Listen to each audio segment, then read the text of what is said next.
The call came in at 6:47 in the morning. Not an email, not a text.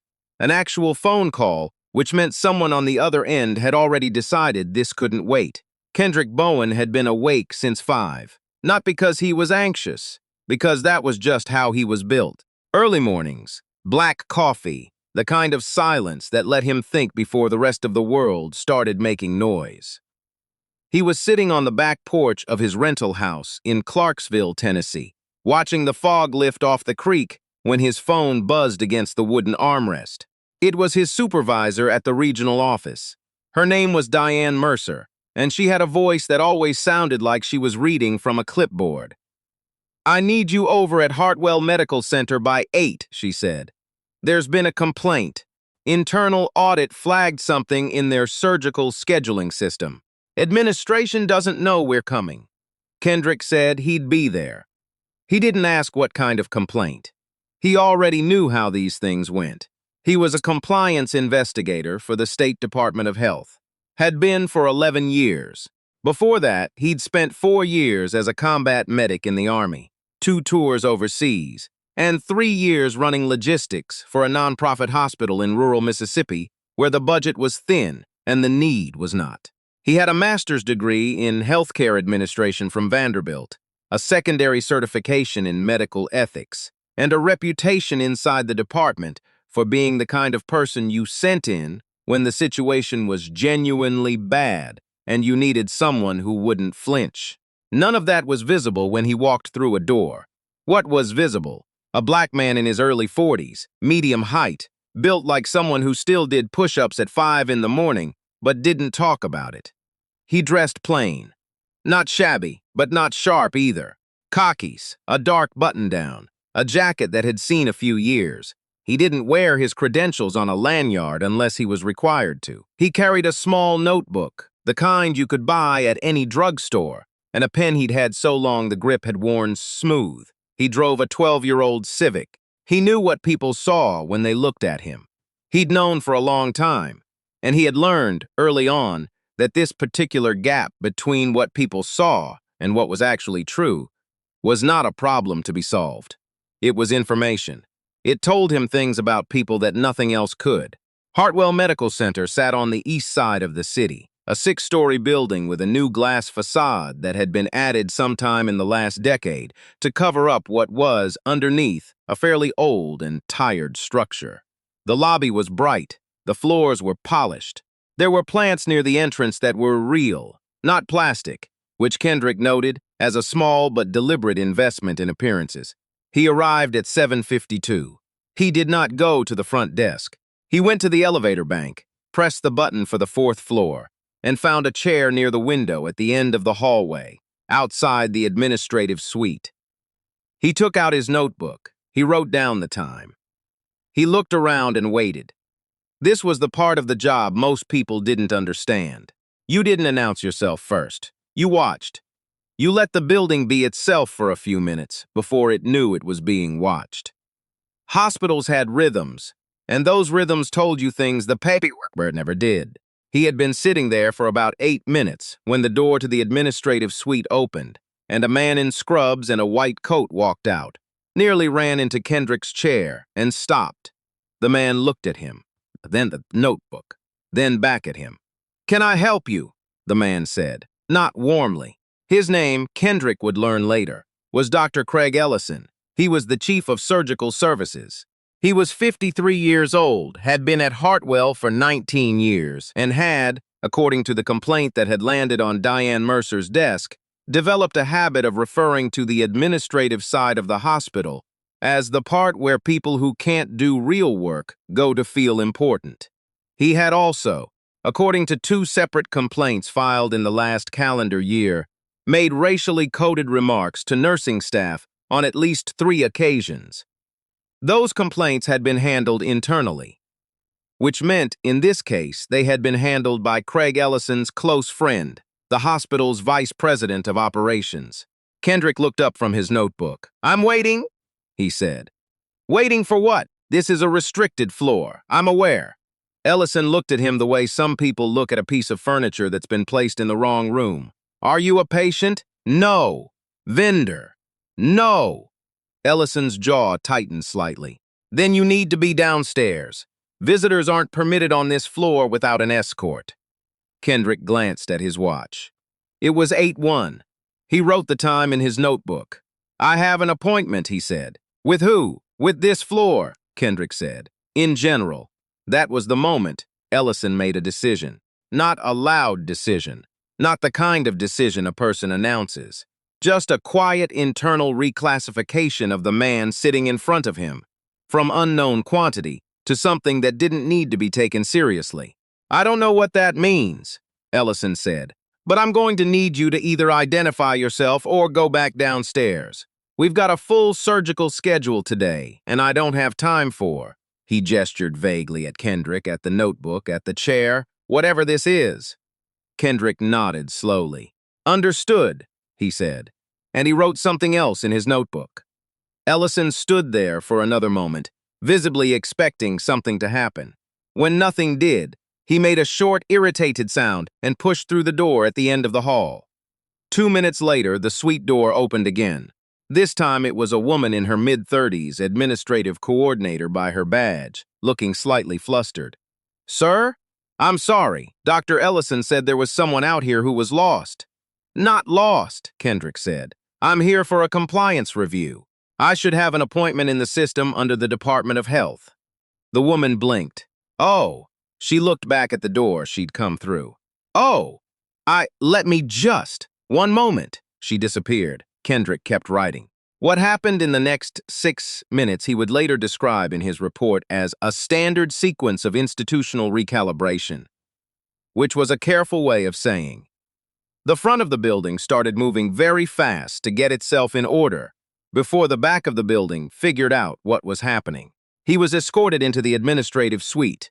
Coffee was offered. The vice president of operations, a man named Gary Trescott, appeared with his hand already extended, his smile already arranged. Mr. Bowen, welcome. I apologize for any confusion. We weren't expecting. We were expecting, of course, just perhaps not quite so. Early? Kendrick said. Punctual, Trescott said. Kendrick shook his hand. He set his notebook on the conference table. He opened it to a fresh page and wrote Gary Trescott's name at the top with the time. Is Dr. Ellison joining us? He asked, a very brief pause. He has a surgery at 9, Trescott said. That's fine, I'll need to speak with him before I leave today, if his schedule allows. Trescott said that could certainly be arranged. He said it in the voice of a man making a mental note to warn Craig Ellison the moment he got out of this room. The review took most of the day. Kendrick had been sent because the initial flag was about surgical scheduling irregularities. Specifically, a pattern of cases being delayed or rerouted in ways that correlated, statistically, with patient demographics. It was the kind of thing that could be coincidence or could be something else entirely, and the difference between those two things was exactly what he was here to find out. He spent the morning with the scheduling records. He ate a sandwich at the conference table while Trescott hovered. He asked careful questions and wrote down the answers with the same expression, regardless of what the answers were, which was something he had worked very hard to develop over 11 years, because showing reaction was how you stopped getting honest information. In the early afternoon, Dr. Ellison came back. He did not come back, because Kendrick had requested him. He came back because someone had told him what was actually happening, and now the man who had stood in the hallway and gestured dismissively at a stat compliance investigator was doing the particular arithmetic that people do when they realize they have made a significant error. He knocked on the conference room door. He introduced himself. He used a different tone than he'd used in the hallway, smoother, more careful. Kendrick looked at him for a moment. We've met, he said. Ellison cleared his throat. Yes, I apologize for the misunderstanding earlier. I didn't realize who you were. I know, Kendrick said. He let that sit for exactly 2 seconds. Please, sit down. There was a nurse named Yvette Paulson who had filed one of the 2 internal complaints the previous year. She worked the surgical prep floor, had been at Hartwell for 7 years, and had, in that time, developed the very specific skill of knowing when a patient was being given worse care than they should be getting. Not dramatically worse. Not the kind of worse that made it into lawsuits. The quieter kind. The kind that lived in tone and timing, and which cases got the extra 5 minutes of attention and which ones didn't. She'd reported it through internal channels. She'd been told it was noted. Nothing changed. When Kendrick found her name in the HR files and requested a conversation, she came to the conference room with the particular posture of someone who had learned not to expect very much. He introduced himself. He told her what he was looking at and why. He did not tell her what he thought the answer was, because he didn't do that, not with witnesses, not ever. He asked her what she had seen. She talked for 40 minutes. She did not cry. She was not dramatic. She used specific dates, specific cases, specific conversations she had overheard and written down in her own notebook, because she was that kind of person too, and Kendrick recognized the type immediately. The people who kept records, not because they planned to use them, but because they understood that if you didn't write it down, the world had a way of insisting it never happened. When she was done, Kendrick thanked her. He meant it. Is anything going to happen? She asked. Not bitterly. Just honestly. I can't tell you that yet, he said. But I can tell you your records are extremely well organized, and that matters more than you think. She looked at him for a moment. Then she nodded, picked up her things, and went back to work. At 4:15 in the afternoon, Kendrick was wrapping up when Craig Ellison appeared in the doorway again. Trescott was behind him, which was unusual. Trescott had been managing his distance from the room all day. We'd like to know, Ellison said, what the preliminary finding is. Kendrick looked up from the table, where his notebook sat alongside a stack of copied scheduling records. That's not how this works, he said. You'll receive a formal report within 30 business days. If there are findings that require immediate corrective action, you'll be notified separately and in writing. Can you give us a general? No, Kendrick said. Simply, without heat. I can't. Ellison stood in the doorway. He looked at the notebook. He looked at the stack of records. He looked at Kendrick. I want you to know, he said, that whatever it looked like this morning, I didn't mean. Dr. Ellison, Kendrick said, I have everything I need. You have a surgical schedule tomorrow morning. I'd suggest you get some rest. The dismissal was so quiet, it took Ellison a full 2 seconds to recognize it as one. Then he nodded once and left. Trescott lingered. We've always been committed to. Mr. Trescott, Kendrick said. He closed his notebook. I'll show myself out. He drove back through the city in the early evening traffic, the Civic's air conditioning doing its best against a Tennessee summer afternoon. He stopped at a gas station for coffee. Not because it was good coffee, but because it was there, and sat for a few minutes in the parking lot before getting back on the road. His phone buzzed. Diane Mercer. How'd it go? I need more time with the records, he said. But the pattern's real. It's not accidental. A pause. How far does it go? Deep enough that the internal complaints being dismissed starts to make more sense. Another pause. Trescott? Involved. Maybe not directing. But aware. She made a sound that meant she was writing something down. And Ellison? Kendrick thought about the hallway at 8:01 in the morning. The gesture. The tone. The particular way a person dismisses what they've already decided doesn't matter. Ellison's going to need a lawyer, he said. The formal report took 22 days, 41 pages. It documented 8 cases over 3 years in which patients from lower-income ZEP codes that correlated strongly with Black and Latino populations, had experienced statistically significant delays in surgical scheduling that could not be explained by medical necessity, bed availability, or insurance processing time. It documented the internal complaint process and the way 2 separate HR files had been closed without standard review procedures. It documented a specific meeting, minutes of which had been retained by a paralegal in the legal office who was also the kind of person who kept records. It documented a conversation in a hallway at 8:01 in the morning, briefly, in 3 sentences, as part of the contextual background. Not because it changed the findings, because it was true, and the report recorded what was true. Craig Ellison was placed on administrative leave pending an independent investigation. Gary Trescott resigned 6 weeks later, citing personal reasons before the secondary review was complete. The hospital's board brought in an outside firm to restructure the complaint intake process, which was a thing they probably should have done 2 years earlier, but hadn't needed to yet. Yvette Paulson was not formally recognized for anything, because that was not how these processes worked. But her notebook, her careful, dated, specific notebook, was cited 4 times in the final report. She texted Kendrick when the report became public. She had found a news article. They actually did something, she wrote. He typed back, "Your records made it possible." She sent a single emoji, a small, quiet thumbs up.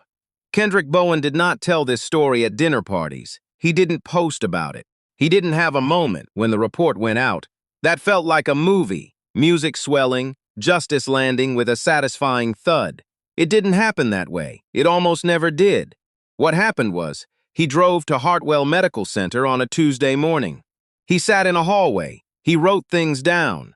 A man in a white coat looked at him and decided in about 4 seconds that he didn't need to be taken seriously. And Kendrick let him. Because in 11 years, he had learned something that Craig Ellison, for all his 19 years and his surgical schedule, and his close friendship with the VP of Operations, had not, that the notebook on a man's knee might be the most important thing in the room. And silence, when you know what you're doing, is not the same thing as nothing. There's a question worth sitting with.